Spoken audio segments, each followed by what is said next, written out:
Hey there, singers. Welcome back. I'm Laura, and this is the weekly warm-up where I share clear, fun voice education to help you improve your voice and enjoy it more. Now, I have been away for a few weeks. The first week was because I was recording my first solo album, and I will tell you all about that when it releases early next year. Unfortunately, as soon as the recordings finished, I came down with an illness, and for a while I was too sick to do much of anything, and then since then, my voice has been very slow to come back. And so I just was trying a few minutes ago to record an exercise video for you, and when I heard it, I thought, my voice is not quite ready to publish yet, but it might be helpful to talk about how to make the decision about whether you can sing or not sing. Should you practice? Should you go to a rehearsal? Should you go to a concert? I think this is something that it's hard to know what, if you're being too cautious, if you're being not cautious enough. And unfortunately, I sometimes see singers who are either singing and pushing through in a situation where they're exacerbating their symptoms or maybe delaying their ability to come back full voice. And conversely, I also see singers saying, oh, I can't sing today, when really it would be fine, maybe even advantageous for them to do so. So let's talk about it. Let's figure out how to make that decision, what to worry about, what not to worry about when you are sick.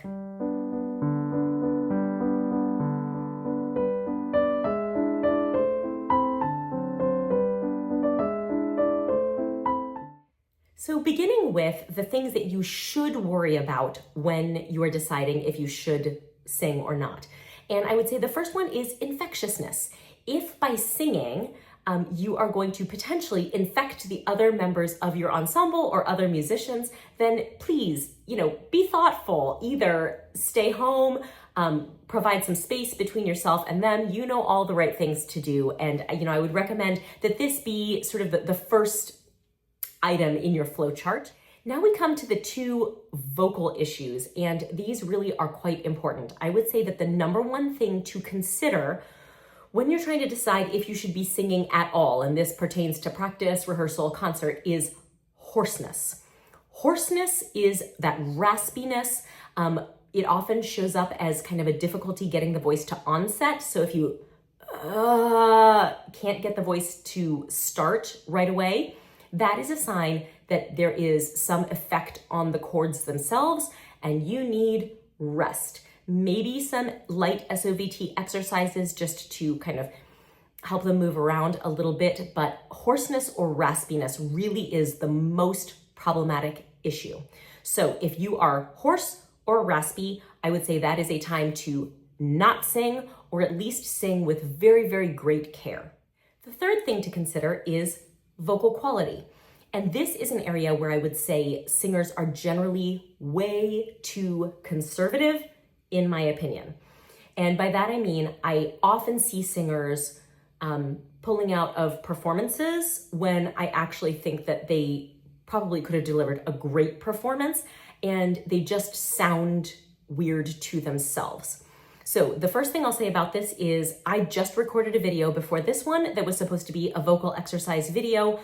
I recorded it, I listened to it, I didn't think that the sound quality was up to the standard that I wanted to publish online, and so I decided not to publish it.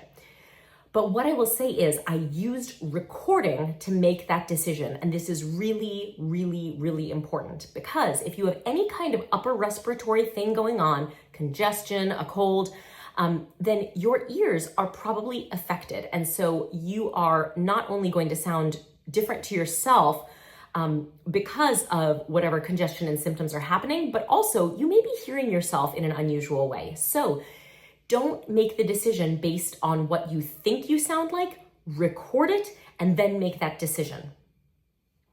Also, please think about, is pure vocal quality the most important or the only thing that matters in the performance that you're trying to decide whether you should do or not? I just had a situation like this last week with a student who was extremely congested. She had some kind of allergies and she was very, very congested. There was some slight effect on her voice. Her voice was, I would say, slightly thick sounding and a little cloudy. And so she thought, maybe I should pull out of this performance. But when we talked about it, it became very clear that the sort of much more important part of the performance of the piece that she was going to be performing was theatricality and delivery, and she had the technique to pull off a more than adequate version of the vocal product. And so by really thinking about the whole performance, including the expression and the delivery, she was able to pull off a really terrific performance. And while I could have gone in and heard the vocal effect on individual notes of that congestion, by and large, it was a terrific performance because she was so diligent about making sure she delivered the expression, the musicality, and also using the very best technique possible. You might be surprised at this point that I haven't mentioned soreness in the throat. And this is something that I really want to just share some information about so that you understand what's going on. Let's say that you are not infectious, that you are not hoarse, your voice is not raspy, and you have sufficient vocal quality for the task at hand, whether that's a rehearsal, practice, performance, whatever. If what you are experiencing is pain that is either caused by or exacerbated by singing or speaking, that is worth worrying about. However, you need to know, and if you take nothing else away from this video, please understand this. You do not have pain sensors in your vocal cords. Your vocal cords do not hurt. People say this to me all the time, oh, my vocal cords hurt. They don't. There are not those kinds of nerves there. If you're experiencing pain when you are singing or speaking, it is probably coming from the surrounding musculature that is having to super overwork. So that is a factor of like fatigue and vocal strain or vocal tiredness. However, if you just have like a sore throat that you wake up with in the morning and that is not affected in any way by your singing or speaking, then that is actually probably not something that is going to affect or be affected by singing, practicing, rehearsing, as long as, of course, you're not infectious and you are not, the quality that you're able to produce is adequate to the task at hand. So just think about that. Now, I am not a doctor. And if you disagree, if you have expertise in this field, I am always eager to learn more, even to be proved wrong. Please put more information in the comments, but it is absolutely true that you do not have pain nerves in your vocal cords.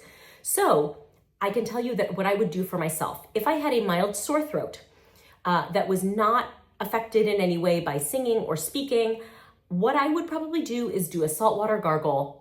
See how I feel. That is generally quite effective in reducing general soreness. Maybe if that soreness is coming from postnasal drip or like allergies. And then I will make a decision based on those other factors of hoarseness, infectiousness, or quality of sound. But soreness in itself may or may not be a reason to take time off of singing. So we've talked about the things that you should definitely worry about: hoarseness, infectiousness.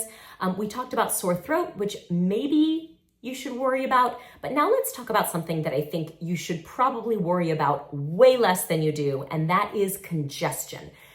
So many singers take time off of singing because they are congested. And what I would say is, of course, there are exceptions. There are times when you're so congested you can't even pronounce words. But in general, I would say the effect of illness on the sound of your voice doesn't come directly from the congestion itself, but from the poor technique that you allow to happen because you feel congested. And so let me just explain that.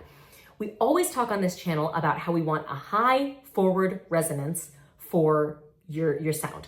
And so that requires resonating in the front of the face, the bones at the front of the face, the cheekbones, the sinuses. So if we're trying to get the voice up into that kind of zone, if you are congested there, it's going to feel much more intense than usual. And a lot of us, when we feel that sensation, that intensity, we back way off. We allow the sound to come back and down in its placement, and then the sound becomes compromised, but it's not really required. So I would recommend that if you are congested but not experiencing any of the real red flag symptoms, do all you can to really get that placement hoiked up and forward, holding the nose, tapping here, doing these little circles, whatever it is that helps you to get that sound up into the mask, and just try to find that placement despite the unusual sensation of having congestion in those areas. I think that if you do that, if you really double down on that high forward placement and you record yourself, you will very likely be surprised at how normal you can sound when ill. So that is my best advice on making the decision about whether to sing, and a few tips on how to cope when you're coming off of illness. Of course, I hope that none of you are experiencing that issue right now. I hope you're all feeling great. I'm also hoping that my own voice will recover so that I can record some more exercise videos for you very, very soon.